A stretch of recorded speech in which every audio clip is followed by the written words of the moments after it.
Olá pessoal, tudo bom? Sejam bem-vindos ao nosso canal, onde você encontra todos os episódios da série Exarete, legendados e mais novidades da série. Se assim como eu, você também ama a série Cativeiro, já deixa seu like, se inscreva no nosso canal, ative o sininho das notificações e vamos ao vídeo.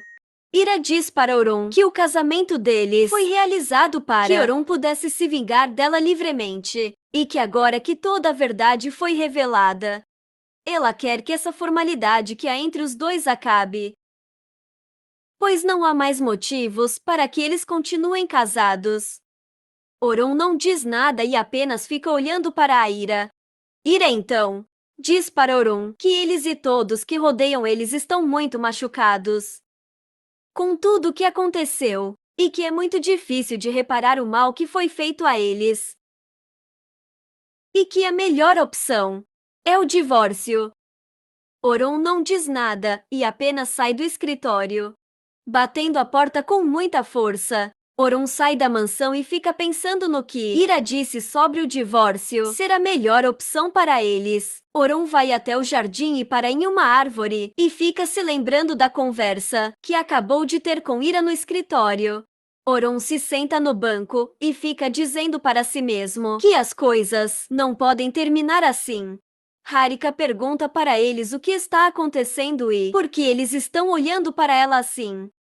Kena então diz para Harika que ela não doou o rim para a voz. Lá Harika tenta se defender, acusando Merin de ter armado alguma coisa contra ela.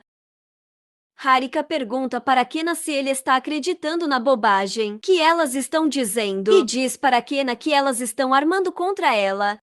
Kena diz para Harika que só vai lhe fazer uma pergunta e que só vai perguntar uma vez. Kena então pergunta para Harika qual é o tipo sanguíneo dela. Harika não responde a pergunta que Kena lhe fez e diz apenas que Vosla precisava ser salva e que ela apenas doou seu rim para Vosla. E pergunta para Kena se é assim que ele pretende recompensar lá pelo seu sacrifício. Sebni interrompe Harika e diz para ela responder a pergunta que Kena lhe fez e dizer apenas qual é o seu tipo sanguíneo. Harika fica quieta. Sebni então diz para Harika qual é o tipo sanguíneo dela e diz que com esse tipo sanguíneo, ela nunca poderia ser a doadora de Vosla. Sebni pede para que Harika lhes dê uma explicação. Sebni fica com raiva e ameaça dar uma sapatada em Harika. Mas Merin não deixa e leva Sebni para fora do cartório.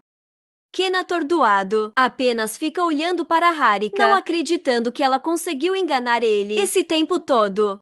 Assim que Merin e Sebni saem, Kena pergunta para Harika por que ela fez isso. Harika responde que fez porque o ama e diz para Kena que sabe que cometeu um erro, mas que fez isso porque se apaixonou por ele e porque queria que eles tivessem um futuro juntos. Kena grita com Harika dizendo que não quer ouvir mais nada e diz para Harika que não vai ficar com ela. Kena aliança e joga no chão. Harika pega a aliança de Kena no chão chorando.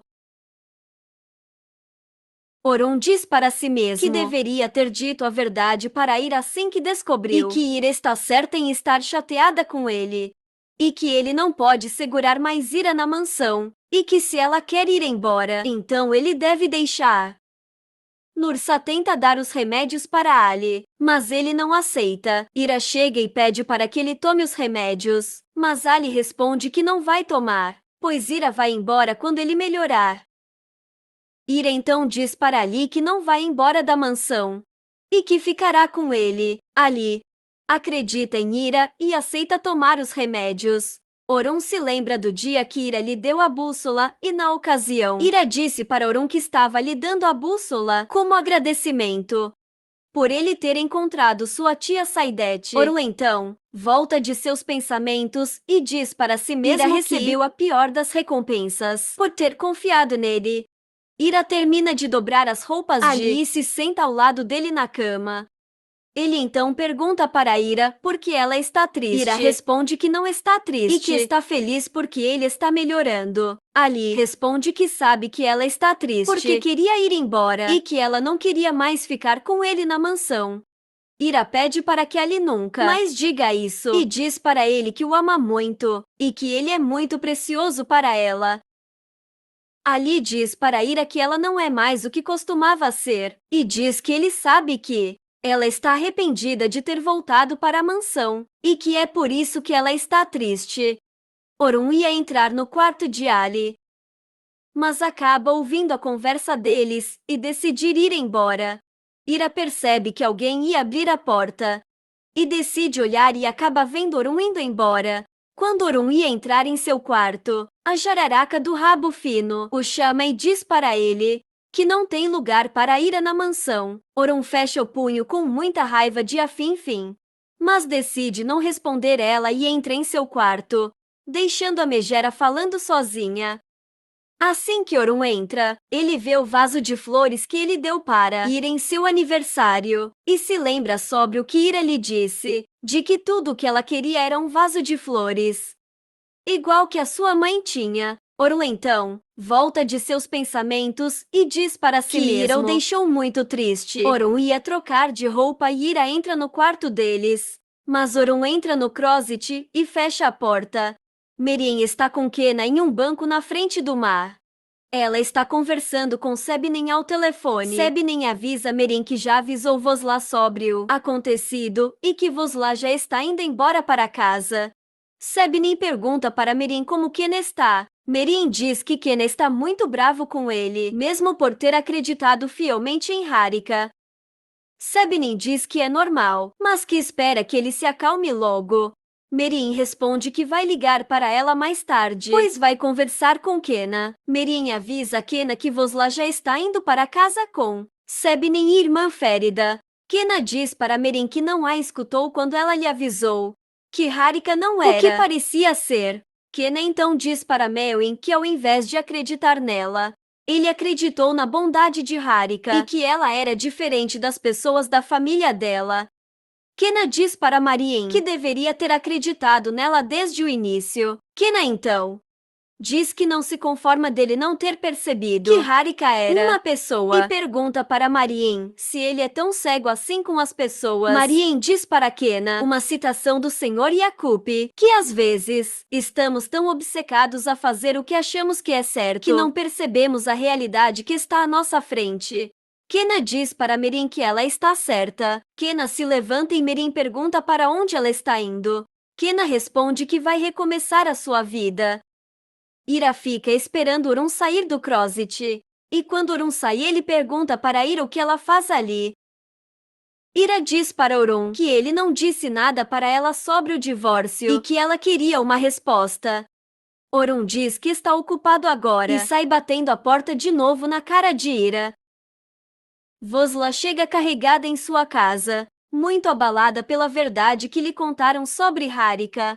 Vosla diz indignada que não pode acreditar que uma pessoa faria uma coisa dessas. Sebnin diz que não está nem um pouco surpresa e que sempre soube que Harika não era uma boa pessoa. Prima Férida intervém e diz para Seb nem que falar de Harika agora não mudará as coisas.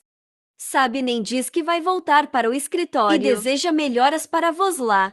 Vosla diz para a irmã Férida que achou que Kena formaria uma família e seria feliz. Irmã Férida diz para Vosla pensar positivo e que Kena conseguiu se safar de um casamento ruim antes que fosse tarde demais. Oro vai conversar com o Senhor Yakup. Diz para ele que irá lhe pedir um divórcio e que está esperando que ele lhe dê uma resposta. Orun pergunta para o Senhor Yakup e o que será de Ira depois do divórcio, como ela vai se sustentar sozinha, e diz para o Senhor Yakup e que sabe que Ali gosta muito dela e já percebeu que ela não quer mais ficar na mansão.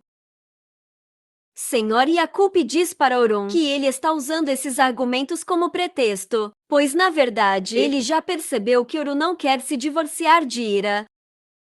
Orun responde que dá crédito para Ira, pois sabe qual é a razão para ela querer ir embora. Senhor Yakup pergunta para Orun se ele já pediu desculpas para Ira. E pergunta para Orun também se ele já tentou abrir o seu coração para ela. Sabine volta ao trabalho e logo em seguida Kena e Merin chegam também. Kena se senta e começa a escrever. E Sabine pergunta o que ele está fazendo. Kena responde que está fazendo uma petição de divórcio. Sabine comemora e diz que finalmente eles vão se livrar de Harika. Ira ajuda Ali a montar um quebra-cabeça. Nursar chega para trazer um suco de laranja para Ali, que ama ices, e preparou, e se senta para ajudar eles a terminarem o quebra-cabeça. Nursar percebe que Ira está triste e pergunta para ela se ela está bem. Eda e Perihan entram no quarto de Ali fingindo interesse sobre o garoto. Perihan pergunta para Nursar como Ali está. Nursar responde que Ali está bem, pois graças a Ira ele voltou a comer e a beber. Perihan dá um sorriso sem graça e diz que Eda trouxe um presente para Ali. Ali abre o presente que claramente é para um bebê. E obviamente Ali não gosta. Eda pergunta para Ali se ele não gostou do presente. Nursar responde por Ali e diz para Eda que com certeza ele gostou. Mas o brinquedo não é para a idade dele, e sim para uma criança mais nova. Eda pega o brinquedo e diz para Ali que não entendeu o porquê dele não ter gostado do brinquedo, pois o brinquedo faz barulho e criança adora barulho. Perihan fica com vergonha e tira o brinquedo das mãos de Eda e diz que com certeza Eda escolherá melhor da próxima vez. Ira fica rindo por dentro, achando tudo isso muito engraçado. Quando Eda e Perihan saem, Ira e Nursar morrem de dar risada da burrice de Eda. Perihan pergunta para Eda por que ela comprou um brinquedo de bebê para Ali. Eda responde que achou o brinquedo bonito, por isso comprou e que não sabia que brinquedo tinha idade. Perihan diz para Eda prestar mais atenção em Ali e manda ela ler um livro sobre crianças, pois Ali é o caminho mais rápido para ela conquistar o coração de Orun. Sabine diz para Meriem que gostaria de ter chegado mais cedo no cartório. Assim Kena nem precisaria pedir o divórcio para Harika agora. Sabine está toda feliz por eles terem se livrado de Harika. Meriem não diz nada e Sabine começa a colocar as coisas de Harika dentro de umas sacolas de papel e percebe que Meriem está triste. Ela então pergunta para Meriem por que ela está triste. Meriem responde que hoje era o dia do casamento de Kena e que ele deveria estar feliz. Sabine diz para Melin que Kena se livrou de um futuro ruim e que ele ainda se casará e será feliz com uma pessoa que seja boa para ele. Vosla está muito triste e diz para a irmã Férida que tudo isso parece um pesadelo, do qual ela só gostaria de acordar. Irmã Férida tenta consolar Vosla, mas nesse momento Kena chega e ela decide deixá-los sozinhos. Kena e Vosla se sentam e Vosla pede desculpas para Kena e diz para ele que tudo isso é culpa dela. Kena diz para Vosla que ela não teve culpa de nada e diz que eles não tinham como saber que Harika não valia nada. Kena diz para Vosla que tudo na vida tem volta e ela receberá seu castigo um dia. Ele então diz para Vosla que já entrou com o pedido de divórcio e pede para que Vosla lhe prometa que não vai mais chorar por esse assunto e pede para que ela prepare algo para eles comerem e voltarem a ser felizes. Ira encontra com Orun no corredor da mansão. Oru lembra do que o Senhor Yakub lhe disse sobre ele demonstrar seu arrependimento para Ira. Mas Orun não diz nada para Ira e entra em seu escritório de cabeça baixa. Ira percebe a tristeza de Orun. Oru entra em seu escritório e continua se lembrando das palavras do Senhor Yakub e nas suas últimas conversas com Ira. Anoitece e Oru continua trancado no escritório pensando em Ira. Nursa vai até o escritório conversar com Orun e pergunta se ele está bem. Orun não responde Nursa. Ela então diz para Orun que sabe que ele não quer que Ira vá embora da mansão, assim como ela e Alisso. Nursa então diz para Oru que ele deveria dizer para Ira o que ele está sentindo e que ele deveria aproveitar para fazer isso enquanto Ira ainda está na mansão. Oruma mais uma vez não responde e ela sai do escritório, dizendo que não entende por que ele está agindo assim. Ken volta para seu escritório e encontra com Meriem e pergunta para ela o que ela está fazendo ali. Meriem responde que ficou esperando ele para saber como ele está. Kena responde que está bem, pois já entrou com o pedido de divórcio. E nesse momento, Harika chega no escritório de Kena, e Kena, com muita raiva, pergunta para Harika como ela tem coragem de aparecer no escritório dele. Harika está com o pedido de divórcio que Kena fez na mão. Ela rasga o pedido de divórcio de Kena na frente dele e diz que não vai dar o divórcio para ele. Oru sai do escritório e encontra com Ira no corredor. Ira pergunta para si mesma em pensamento por que Oru está tão quieto. Orun diz em pensamento que não pode dizer nada do que sente para Ira. Ira então para de encarar Orun e decide entrar no quarto de Ali. Mas quando ela ia entrar, Orun pega a Ira pelo braço, coloca o copo de água dela em cima da mesinha e a leva para o escritório dele. Assim que eles chegam no escritório, Orun diz para Ira que ele deveria ter contado a verdade para ela assim que ele descobriu, e que ele deveria ter livrado ela de seu sofrimento. E diz para Ira que ele agiu errado e que sente muito. Ira não diz nada e apenas fica olhando para Orun. E no episódio 118, Oru diz para Ira que aceita seu pedido de divórcio. Mas Ira fica chateada com o que Orun lhe disse sobre lhe dar o divórcio. Aparentemente, não é isso que ela quer. Harika vê Marien conversando com Kena e fica com muita raiva. Ela então espera Marien sair do escritório para confrontá-la. Harika vai conversar com Vosla e Vosla lhe dá uma bofetada. Ira diz para Orun que mudou de ideia e que vai ficar na mansão.